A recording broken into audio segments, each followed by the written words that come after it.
శివాయ. ఓం నమో నారాయణాయ. నరదృష్టి కర్మ నివారణ, సంచిత కర్మ, ప్రారబ్ధ కర్మ, ఆగమిక కర్మ, సకల దుష్టగ్రహ దోష నివారణ, సకల గ్రహ నివారణ, దగ్ధ తులాభారకాల భైరవాయ నమో నమః. హరి ఓం. ఓం కాత్యాయనాయ విద్మహే కన్యకుమారి ధీమహి తన్నో దుర్గి ప్రచోదయాత్. హరి ఓం. మా ఛానల్కి స్వాగతం. చూస్తున్న వీక్షకులకు, ప్రేక్షకులకు, ప్రియ కాలభైరవ భగవద్బంధులకి స్వాగతం పలుకుతూ, మమ్మల్ని ఎంతగానో ఆదరిస్తూ ఉండబడినటువంటి ప్రియ సోదర సోదరీమణులకు ముందస్తుగా విజయదశమి పండగ శుభాకాంక్షలు. అమ్మదయ ఉంటే అన్నీ ఉన్నట్లే కనుక అమ్మవారిని స్మరిద్దాం, ధ్యానిద్దాం, కష్టాలను దూరం చేసుకుందాం, ఆధ్యాత్మికానికి దగ్గరవుదాం, అన్నింటి యొక్క విజయాలను పొందుదాం. 1/10/2024 నుండి 31/10/2024 వరకు, అనగా అక్టోబర్ మాసమంతను కూడా 1వ తారీఖు నుంచి 31వ తారీఖు వరకు పుట్టినటువంటి వారందరికీ కూడా ముందస్తుగా జన్మదిన శుభాకాంక్షలు. గతంలో వివాహం చేసుకున్న వారికి వివాహ వార్షికోత్సవ శుభాకాంక్షలు. ద్వాదశ రాశుల్లో గ్రహ గమనాల్ని ఒకసారి వీక్షింపచేద్దాం. వృషభ రాశిలో గురు సంచార స్థితి, మిథున రాశిలో కుజ భగవానుడు సంచార స్థితి, కన్య రాశిలో త్రిగ్రహ కూటమి, రవి బుధులు కలిసి ఉండడం వలన బుధాదిత్య రాజయోగం, బుధుడు స్వక్షత్రకారకుడు, అక్కడే కేతు సంచార స్థితి, తులారాశిలో శుక్రుడు స్వక్షత్రకారకుడు, కుంభరాశిలో శని భగవానుడు స్వక్షత్రకారకుడు, మీనరాశిలో రాహు సంచార స్థితితో ద్వాదశ రాశుల్లో గ్రహ గమనాలు ఈ విధంగా ఉన్నాయి. ఇక్కడ విశేషం ఏమిటనగా, కన్యరాశిలో బుధుడు స్వక్షేత్రకారకుడు, తులారాశిలో శుక్రుడు స్వక్షేత్రకారకుడు, కుంభరాశిలో శని భగవానుడు స్వక్షేత్రకారకుడు, 3 గ్రహాలు స్వక్షేత్రంలో ఉండడం వలన గ్రహయోగం అద్భుతమని చెప్పి గమనించాలి. కర్కాటక రాశి వారు మహాలయాల అమావాస్య సందర్భంగా ఎలాంటి విధి విధానాలు పాటించాలి, గతించిన వారి యొక్క ఆశీస్సులు ఎలా పొందాలో ఈ వీడియోలో సవివరంగా సంపూర్ణంగా తెలుసుకుందాం. కర్కాటక రాశిలో ఏ ఏ నక్షత్రాలు వస్తాయనగా, పునర్వసు నక్షత్రంలోని చివరి పాదమైన 4వ పాదము, పుష్యమీ నక్షత్రంలోని 4 పాదాలు, ఆశ్లేష నక్షత్రంలో 4 పాదాలు కలిపితే కర్కాటక రాశి.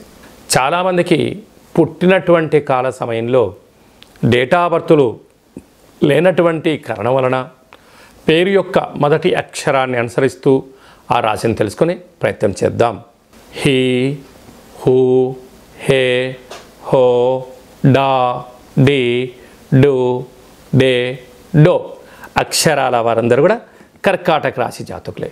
కర్కాటక రాశి యొక్క అధిపతి చంద్ర భగవానుడు కనుక బుధవారం ఉత్తర హస్త నక్షత్ర సందర్భంగా మహాలయాల అమావాస్య రావడం వలన వీలైనంత వరకు పితృదేవతలను స్మరించడం, వారికి దర్భలు నల్ల నూలతో పాటి తెలుపు వస్త్రాలను బ్రాహ్మణుడికి దానం ఇవ్వడం కానీ, ఒక దోషుడు బియ్యాన్ని పెద్దవారికి నమస్కారం చేసుకొని గోమాతకు ఆహారంగా ఏర్పాటు చేయడం కానీ, అలాగనే పక్షులకు ధాన్యం చల్లడం కానీ, కాకులకు ఆహారం వండి పెట్టడం వలన ఈ యొక్క కర్కాటక రాశి వారికి మనశ్శాంతి, ఆయుర్వృద్ధి, జ్ఞానవృద్ధి, ఐశ్వర్య సంపద కర్కాటక రాశి వారి సొంతమయ్యే పరిస్థితి ఉంటుంది.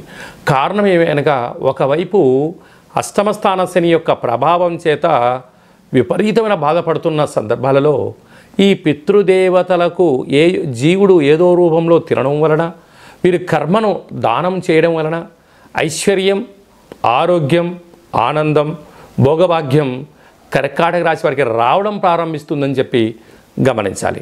అలాగా వీరికి తృతీయంలో బుధాదిత్య రాజయోగం కారణం వల్ల, అక్కడే కేతు సంచారం చేయడం వల్ల ఏదైనా ఒక పని చేసేటప్పుడు మీ 6 సెన్స్ అంటే భవిష్యత్తును దృష్టిలో పెట్టుకొని గతంలో ఏం జరిగింది, ఏం జరుగుతుంది, ఏం జరగబోతుంది అనేటువంటిది దృష్టిలో ఉంచుకొని చేయగలిగితే మీకు అద్భుతమైన మంచి ఫలితం ఉంటుంది. అలాగే అష్టమ స్థానంలో శని యొక్క ప్రభావము తీవ్రంగా ఉండడం వలన, భాగ్యంలో రాహు సంచార స్థితి ఉండడం వలన ప్రేమికులు, భార్యాభర్తలు వీలైనంత వరకు అన్నదమ్ములతో, అక్కాచెల్లెలతో విభేదాలకు ఇది సరైన సమయం కాదు అని చెప్పి గమనించాలి. లాభస్థానంలో గురువు ఉండడం వలన ఇది మీకు చాలా మంచి కాలము. మౌనం, ధ్యానం, ఏకాగ్రత, దానము, సత్సంగము, పారాయణము, ఆసనాలు మనశ్శాంతిని కలిగిస్తాయి. వ్యయంలో కుజ భగవానుడు సంచారం చేయడం వలన, కుజదోష ప్రభావం కారణం వలన మీ జన్మ నక్షత్రం రోజున అష్టమి, పూర్ణిమ, అమావాస్య తిథుల యందున దూర వాయు జల ప్రయాణాలకు దూరంగా ఉండండి. యంత్రాలతో ఆయుధాలతో దయచేసి చెలగాటమాడవద్దు. ప్రమాదాలు పొంచి ఉన్నాయి. నీటి వ్యాపారాలు, హోటల్ వ్యాపారాలు, పాల ఉత్పత్తులు, ఆహార క్రయ విక్రయాలు, గోడౌన్స్, స్వయం వృత్తులు, గృహ భవన నిర్మాణ కార్యక్రమం చేసేవారు, వ్యవసాయ సోదరీమణులు జాగ్రత్తలు వహించడం వలన ఆరోగ్యాన్ని కాపాడుకొని మానవ ప్రయత్నం చేయాలి అని చెప్పి జ్యోతిర్విజ్ఞానం తెలియచేస్తుంది. అక్టోబర్ మాసంలో ముఖ్యమైనటువంటి పండుగల గురించి క్లుప్తంగా, సవివరంగా, సంపూర్ణంగా తెలుసుకుందాం. 2/10/2024 భాద్రపద మాస కృష్ణపక్ష బహుళ అమావాస్య బుధవారము, ఉత్తరా నక్షత్రము, హస్తా నక్షత్ర సందర్భంగా మహాలయాల అమావాస్య అనగా మనకు పితృపక్షాలు ప్రారంభం అయినటువంటి తర్వాత మన వసతిని బట్టి వారు ఏ తిథి యందు పరమపదింపచేశారో ఆ తిథి యందు మన సనాతన సాంప్రదాయ ప్రకారంగా ప్రాంత, కుల, గోత్ర అనుకూలంగా మనం చేస్తూ ఉంటాం. అలా కుదరలేనటువంటి వారందరూ కూడా ఈ అమావాస్య రోజున గతించిన వారిని స్మరించుకోవడం, బ్రాహ్మణులకు స్వయం పాక దానం ఇవ్వడం, గోమాతకు బియ్యంతో కూడుకున్న నీటిని ఏర్పాటు చేయడం, పక్షులకు అనగా కుక్కలకు కానీ, జంతువులకు కానీ, లేక కాకులకు వారిపైన ఆహారాన్ని ఏర్పాటు చేయడం వల్ల వారు ఆ ఆత్మరూపంలో భుజించి మనల్ని ఆశీర్వదించడం జరుగుతుందని చెప్పి గమనించాలి. ఇంట్లో చేయడం ఒక విధానం, కాశీ క్షేత్రంలో చేయడం ఒక విధానం. అలాగనే మనకు పక్క రాష్ట్రంలో ఉండబడినటువంటి విశేషమైనటువంటి గోకర్ణ క్షేత్రంలో అంటే సాక్షాత్తుగా కైలాసాధిపతి ఆ పరమేశ్వరుడు యొక్క ఆత్మలింగము అక్కడ ప్రతిష్ఠైన స్థలంలో మనం చేయగలిగినట్లయితే మనకు అద్భుతమైనటువంటి ఆశీస్సులు ఉంటాయని చెప్పి గమనించాలి. అలా ఈ సంవత్సరం మనము ఈ యొక్క గోకర్ణంలో పితృపక్ష కార్యక్రమాలు చేయడానికి ఏర్పాట్లు చేయడం జరిగింది. కనుక అక్కడ పెట్టించాలి అనుకుంటున్న వారందరూ కూడా ఈ కింద ఉండబడిన నెంబర్ని సంప్రదించినట్లయితే మీ గోత్రనామాలు, గతించిన వారి యొక్క పేర్లు పంపించినట్లయితే గోకర్ణంలో పితృశాంతి కోసమై ఏర్పాటు చేయడం జరుగుతుంది. కనుక ఆసక్తి గలవారు సంప్రదించి ఈ కార్యక్రమాన్ని అంతా కూడా మీరు లైవ్ ద్వారా, వాట్సాప్ ద్వారా చూసి వారి ఆశీస్సులు పొందగలరు అనేది చిన్న విన్నపం. మనము 3వ తారీఖు నుండి ఆశ్వీజ మాస దుర్గా శరన్నవరాత్రి మహోత్సవ కార్యక్రమాలు ప్రారంభమవుతున్నాయి. మనమందరము కూడా నవరాత్రులు భక్తి శ్రద్ధలతో యథాశక్తిగా అమ్మను ధ్యానిద్దాం, అమ్మను పూజ చేసుకుందాం, అమ్మవారి యొక్క ఆశీస్సులు పొందుదాం. మనకు 9వ తారీఖున షష్ఠి బుధవారము మూలా నక్షత్ర సందర్భంగా చిన్నపిల్లలకు అంటే 3వ సంవత్సరం పడి 3వ సంవత్సరం నిండినటువంటి వారందరూ కూడా అక్షరాభ్యాసం చేయించుకోవడానికి మంచి కాలము అని చెప్పి గమనించాలి. 11వ తారీఖున దుర్గాష్టమి కనుక మన వాహనాలకు, ఫ్యాక్టరీలకు, కర్మాగారాలకు యంత్ర ఆయుధ పూజ చేసుకోవడం వలన సంవత్సరాంతము మనల్ని ఆ అమ్మ చల్లగా కాపాడుతుందని చెప్పి గమనించాలి. 12వ తారీఖున విజయదశమి పండగ. మనమందరం కూడా విజయాలు కలగాలి అని అందరము కోరుకుంటాం. కనుక ఈ విజయదశమి రోజున పూజ చేసుకుందాం, అమ్మవారిని ధ్యానిద్దాం. అలాగే సాయం సంధ్యాకాల కార్యక్రమంలో సమీవృక్షపు యొక్క దేవతను పూజ చేసుకుందాం, కష్టాలను తొలగించుకుందాం, విజయానికి స్వాగతం పలుకుతాం. ఈ సంవత్సరం మనం ఏదైతే పనులు ప్రారంభించాలి అనుకుంటున్నామో ఆ రోజు పనిని ప్రారంభిద్దాం, విజయాన్ని మనం సొంతం చేసుకుందామని చెప్పి గమనించాలి.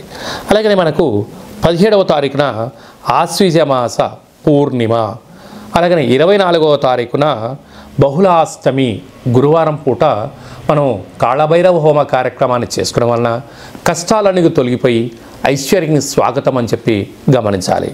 అలాగే మనమందరము కూడా ఈ యొక్క ఆశ్వీజ మాసంలో భక్తి తత్వంతో ఉందాం, కష్టాలను దూరం చేసుకుందాం, ఐశ్వర్యానికి స్వాగతం పలుకుదామని చెప్పి గమనించాలి. ఇంకనూ మనం విజయం సాధించాలి అన్నట్లయితే ఈ యొక్క పాత్ర అక్షయ పాత్ర. ఈ యొక్క పాత్రలో 12 రాసులు అచ్చు వేయడం జరిగింది. పాత్ర వల్ల ఉపయోగాలు ఏమిటయ్యా అనగా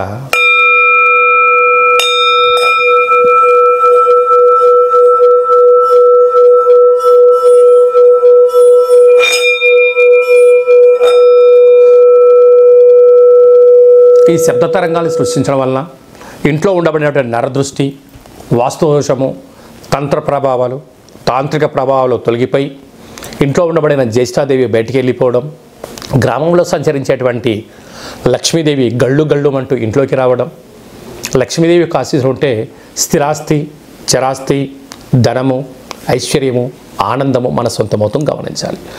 ఈ అక్షయ పాత్రతో పాటే కాలభైరవ స్వామి యొక్క పిరమిడు, డాలరు, కంకణము, రుద్రాక్ష మన కోసం ప్రత్యేకంగా కాలభైరవ హోమం చేయించడము, ఈ కార్యక్రమంతో కూడా వాట్సాప్ ద్వారా లైవ్ మీకు చూపించడము, అలాగే 27 రకాల వస్తువులతో దిష్టి దించడం జరుగుతుందని చెప్పి గమనించాలి.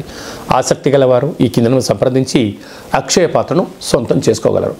కాలభైరవ హిమాలయ సముద్రపు సైంధవలవన దీపం అంటే ఉప్పులందు సైంధవలవనం ఉప్పు వేరయ్య అని చెప్తారు.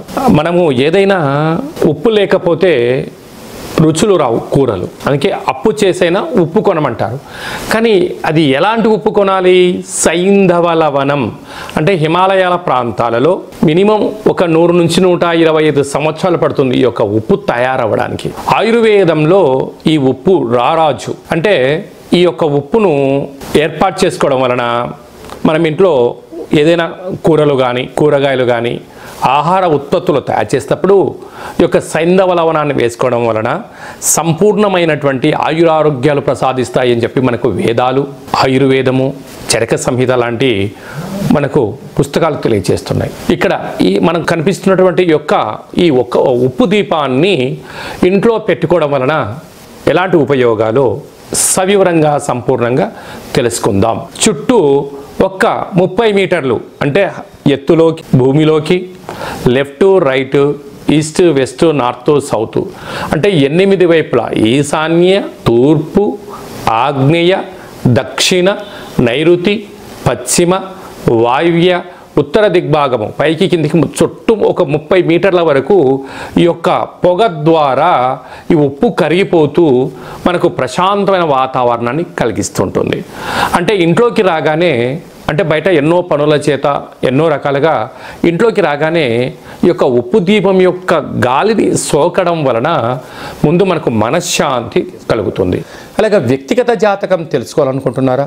మీరు పుట్టినటువంటి తేదీ, నెల, సంవత్సరం, సమయం రాసి పంపించినట్లయితే సంపూర్ణ జాతకాన్ని రాసి పంపించి మీరు పుట్టినప్పుడు గ్రహ గమనాలు ఎలా ఉన్నాయి, ప్రస్తుతం ఎలా ఉంటున్నాయి, రాబోయే కాలంలో ఎలా ఉండబోతున్నాయో సవివరంగా సంపూర్ణంగా తెలియజేయడం జరుగుతుందని చెప్పి గమనించాలి. చాలామందికి డేటా బర్త్లు లేనటువంటి వారికి మీ పేరు యొక్క మొదటి అక్షరాన్ని అనుసరిస్తూ రాశిని తెలుసుకునే ప్రయత్నం చేద్దాం. కనుక ఆ యొక్క రాశిని బట్టి రాశిని తెలియచేస్తూ రమణ శాస్త్రం ద్వారా అనగా కాళభైరవ ఉపాసన చేత గవ్వల ద్వారా భూత భవిష్యత్ వర్తమానాన్ని తెలియజేయడం జరుగుతుందని చెప్పి గమనించాలి. ఆసక్తి గలవారు వ్యక్తిగత జాతకాన్ని తెలుసుకుందాం, కష్టాలకు దూరమవుదాం, ఐశ్వర్యానికి స్వాగతం పలుకుతాం. ఈ కింద ఏర్పాటు చేసిన ఫోన్ నెంబర్లను ఆన్లైన్ ద్వారా కానీ ఆఫ్లైన్ ద్వారా కానీ అపాయింట్మెంట్ తీసుకొని సంప్రదించుకొని మన జాతకాన్ని తెలుసుకుందాం. ఇంట్లో భార్యాభర్తలు తరచుగా గొడవ పడుతున్నారా? ఎవరికి వారే యమునా తీరే అన్నట్టుగా ఉంటున్నారా? ఎందుకు భార్యాభర్తల మధ్య విభేదాలు వస్తున్నాయి? జాతకంలో ఎలాంటి దోషాలు ఉన్నాయి? ఎలాంటి పేర్ల మార్పులతో ఎలా చేసుకోవచ్చు? అలాంటి విడిపోయే పరిస్థితి ఉన్నప్పుడు కలిసి ఉండడానికి ఆధ్యాత్మిక సలహాలు సూచనలు ఇవ్వడం జరుగుతుందని చెప్పి గమనించాలి. అలాగనే మనం ఏదైనా పనులు ప్రారంభించాలి అనుకుంటున్నప్పుడు మన జాతకరీత్యా ఏ పనులు ప్రారంభిస్తే మనకు మంచి కలుగుతుందో తెలుసుకుందాం. సమయం ధనం వృధా కాకుండా కాపాడుకుని మానవ ప్రయత్నం చేద్దామని చెప్పి గమనించాలి. కనుక అందరిపైనను అమ్మవారి యొక్క ఆశీర్వాదాలు ఉండాలని కోరుకుంటూ ఆశీర్వచనం. ఓం శతమానం భవతి శతాయు పురుష సతేంద్రియ ఆయుష్యేవేంద్రియే ప్రతితిష్టతి ధనం ధాన్యం బహుపుత్రలాభం శత సంవత్సరం దీర్ఘమాయు. సర్వే జనా సుఖినో భవంతు, లోకా సమస్తా సుఖినో భవంతు. సర్వం కాళభైరవ దేవతార్పణమస్తు. హరి ఓం. ఈ వీడియో మీకు నచ్చినట్టయితే లైక్ చేయండి, షేర్ చేయండి, మా ఛానల్ని సబ్స్క్రైబ్ చేసుకోండి. అందరికన్నా ముందుగా మీ వ్యక్తిగత జాతకం తెలుసుకోవాలనుకుంటున్నారా? అందరికన్నా ముందుగా మీరు ఆధ్యాత్మిక సలహాలు తెలుసుకోవాలనుకుంటున్నారా? మన కష్టాలను దూరం చేసుకోవాలనుకుంటున్నారా?